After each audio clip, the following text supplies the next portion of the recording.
Hello viewers, সবাই কেমন আছেন? বাংলাদেশ দ্বিতীয়বার স্বাধীন হওয়ার পর এটাই হচ্ছে আমার প্রথম ভিডিও। অনেকেই দেখলাম বিভিন্ন গ্রুপে এবং অন্যান্য জায়গায় জানতে চাইতেছেন ভারত বাংলাদেশ বর্ডার এখন খোলা নাকি বন্ধ। যাদের ভিসা আছে তারা এখন ভারতে প্রবেশ করতে পারবেন কিনা, বা বাংলাদেশি যারা এখন ভারতে অবস্থান করতেছেন তারা এখন ভারত থেকে বাংলাদেশে আসতে পারবেন কিনা। তো সেটা দেখার জন্য আমি চলে গেলাম আমার পার্শ্ববর্তী যে বিবির বাজার শ্রীমন্তপুর চেকপোস্ট, সেই চেকপোস্টে। এর বাহিরেও আমি দেখলাম যে বাংলাদেশ থেকে কেউ ভারতে পালিয়ে যাচ্ছে কিনা, যেহেতু বাংলাদেশের মধ্যে এখন অনেকেই ক্ষমতা হারিয়ে ফেলছেন। তাদের জীবন রক্ষার জন্য অনেকেই হয়তো এখন ভারতে চলে যেতে পারেন। তো আমি এখানে আসার পর হতাশ হলাম যে কাউকে দেখলাম না এরকম বাংলাদেশ থেকে ভারতে যেতে। এখানে প্রায় আমি 1 ঘন্টার মতো বসেছিলাম, এর মধ্যে আমি কাউকে বাংলাদেশ থেকে ভারতে যেতে দেখি নাই, আবার ভারত থেকে বাংলাদেশে আসতে দেখি নাই। কিন্তু পরে বুঝতে পারলাম যারা এতদিন ক্ষমতায় ছিল এবং ক্ষমতার অনেক অপব্যবহার করেছে, তারা শুধু ক্ষমতা নিয়ে পড়েছিল, তাদের ভিসা থাক দূরের কথা, তাদের পাসপোর্টই ছিল না। এই হচ্ছে বাংলাদেশের কাস্টমস অফিস। এইখানে সব কিছুই খোলা আছে, কিন্তু পাসপোর্ট এবং ভিসার অভাবে তারা এখন দেশের বাইরে যাওয়ার সুযোগ পাচ্ছেন না। আর এখানে আসার পর বিজিবির সদস্যদের যেরকম একটা অবস্থান দেখলাম, তারা খুবই সতর্ক অবস্থানে ছিল যেন কেউ পালিয়ে যেতে না পারে। এছাড়াও সাধারণ ট্যুরিস্ট এবং মেডিকেল ভিসায় যারা ভারত যাওয়ার কথা, তারা অনেকেই ভাবতেছেন চেকপোস্ট হয়তো এখন বন্ধ, ভারতে এখন যাওয়া যাবে না। আর ভারতে যে বাংলাদেশিরা অবস্থান করতেছেন তারাও হয়তো বাংলাদেশে ঢুকতে পারবেন না। কিন্তু সব কিছুই আগের মতোই আছে। তো এখন আমি ইমিগ্রেশন অফিসের দিকে যাচ্ছি, গিয়ে আপনাদেরকে দেখাচ্ছি যে ইমিগ্রেশন অফিসটা যে খোলা রয়েছে।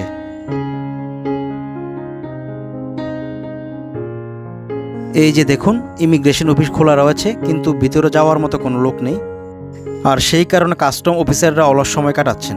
তো যারা জরুরি কাজে ভারত যেতে চাচ্ছেন বা ভারত থেকে বাংলাদেশে আসতে চাচ্ছেন, তারা আসতে পারেন বা যেতে পারেন। তবে পাসপোর্ট ভিসা ছাড়া অবৈধভাবে কেউ ভুলেও যাওয়ার চেষ্টা করবেন। এই পাশের বিজিবি এবং ওই পাশের বিএসএফ খুবই শক্ত অবস্থানে রয়েছেন। কেউ পালিয়ে যেতে লাগলে আপনাদেরকে অ্যারেস্ট করা হবে অথবা গুলিও করা হতে পারে। সামনে যাওয়ার পর আমি অনেক মানুষকে দেখলাম ওইখানে বসে আছে, তারাও আমার মতো দেখতে আসছে যে কেউ ভারতে পালিয়ে যায় কিনা। তো আমি সামনের দিকে যাচ্ছি, গিয়ে সামনের জায়গাটি আপনাদেরকে দেখাচ্ছি। পাসপোর্ট এবং ভিসা ছাড়া আপনি এইটুক পর্যন্ত আসতে পারবেন। এর সামনে আইনগতভাবে যাওয়া নিষিদ্ধ। তারপরও অনেকে যায়, পরে বিজিবি তাদেরকে ফিরিয়ে দেন। সামনে যে গাছপালাগুলো দেখা যাচ্ছে ওইগুলো কিন্তু ভারতেরই অংশ। বিজিবি সবসময় চোখ কান খোলা রাখেন ওই দিক দিয়ে কেউ ভারতে প্রবেশ করে কিনা। আর সামনে পশ্চিম দিকে যে বাড়িঘর আর জায়গাগুলো দেখা যায় সেগুলো হচ্ছে বাংলাদেশের অংশ। এই চেকপোস্টে কিন্তু প্রতিদিন বিকালবেলা অসংখ্য মানুষ আসেন ভারত বাংলাদেশ বর্ডার দেখার জন্য। পাসপোর্ট এবং ভিসা ছাড়া আপনারা এতটুকু সীমানা পর্যন্ত আসতে পারবেন। সামনের জমিতে যে ঘাসগুলো দেখতেছেন এটুকু হচ্ছে বাংলাদেশের সীমানা, আর ঘাসের ওই পাশটা হচ্ছে ভারতের সীমানা।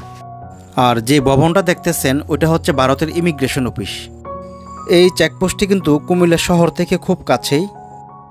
কুমিল্লা শহরের চৌকবাজার থেকে মাত্র 30 টাকা ভাড়া দিয়ে আপনারা এখানে আসতে পারবেন।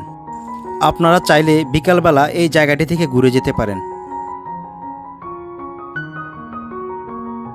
অনেকে বাইক নিয়ে গুমতির পাড়ায় যে রাস্তাটি আছে ওই রাস্তা দিয়ে এখানে আসেন, যে রাস্তাটিকে কুমিল্লার বা গরিবের মেরিন ড্রাইভ বলা হয়। আজকে সেই তুলনায় মানুষ অনেক কম, যেহেতু অনেকে দৌড়ের ওপর আছেন।